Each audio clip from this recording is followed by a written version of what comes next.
Hello বন্ধুরা, প্রতিদিনের মতো আজকেও আমি রান্না নিয়ে চলে আসলাম। আজকে রান্না হচ্ছে সোয়াবিন আলু সবজি। তো সোয়াবিন আলু অনেকে অনেক রকমভাবে রান্না করে থাকে। তো আমি দেখো আজকে কীভাবে রান্না করছি। তো আমি আগে থেকে সোয়াবিন আলুগুলোকে সিদ্ধ করে নিয়েছিলাম। তো এগুলোকে আমি ফ্রাই করেছি। তারপর এখানে পেঁয়াজ কুচি নিয়েছি। আমি একটা মশলা পেস্ট বানিয়েছি। এটার মধ্যে দিয়েছি লঙ্কা, জিরা পাউডার, ধনিয়া পাউডার, রসুন, পেঁয়াজ, তারপর গরম মশলা, তারপর স্বাদ মতো লবণ, হলুদ দিয়ে রেখেছি আমি আগে রেডি করে। তো এখন দেখো আমি কী করে বানাই। আর কড়াইতে আগে থেকে তেল দিয়ে রেখেছিলাম। তারপর পেঁয়াজ কুচি দিয়ে দিচ্ছি। পেঁয়াজগুলি যখন ফ্রাই হয়ে যাবে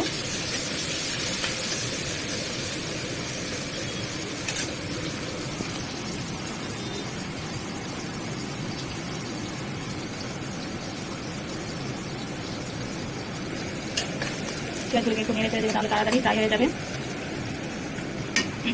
আমার মতো এরকম করে সোয়াবিন একবার রান্না করে খেয়ে দেখবে কীরকম লাগে। আমার তো খুব এরকমভাবে আমার মেয়ে খুব ভালো লাগে।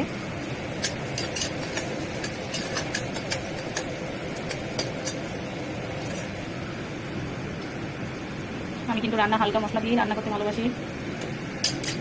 সবাই সবাই আলাদা রকমভাবে রান্না করে থাকে।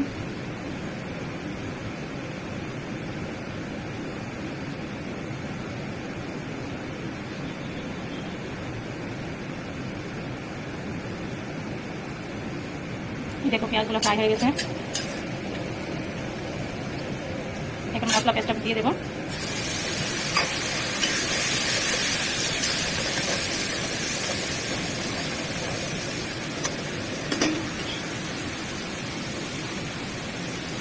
মশলা যখন ফ্রাই হয়ে যাবে দেখবে উপর থেকে তেল বেশি উঠেছে, তখন বুঝে যাবে যে মশলাগুলো ফ্রাই হয়ে গেছে। মশলাটাকে একটু ভালো করে ফ্রাই করবে, না হলে মশলার একটা গন্ধ কিন্তু সবজিতে থেকে যাবে কাঁচা একটা।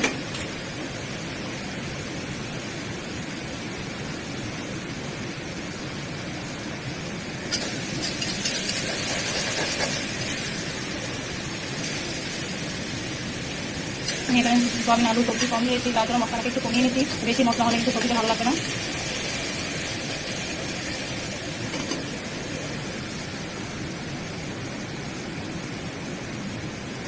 এই দেখো ফ্রাই হয়ে যাচ্ছে। মশলা দিয়ে এরকমভাবে তেল দেখো তেল উঠছে।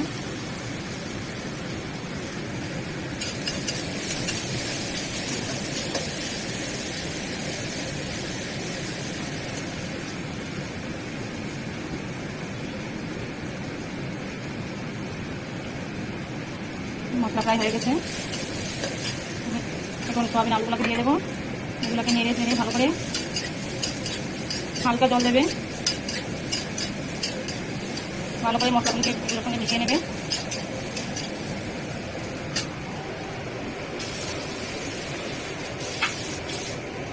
তারপর হালকা জল দিয়ে দেবে।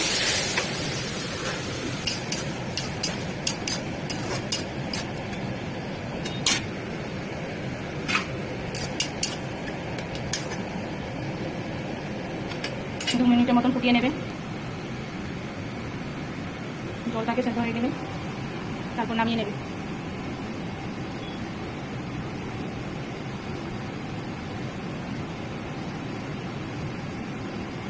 তবে ঢাকা দিলে তাড়াতাড়ি হয়ে যায়, তো আমি আর ঢাকা দিচ্ছি না। তোমরা যদি চাও তাহলে ঢাকা দিতেও পারো, তাড়াতাড়ি জলটা সেদ্ধ হয়ে যাবে।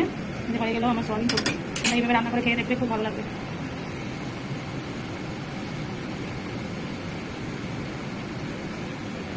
হয়ে গেলে সোয়াবিন সবজি।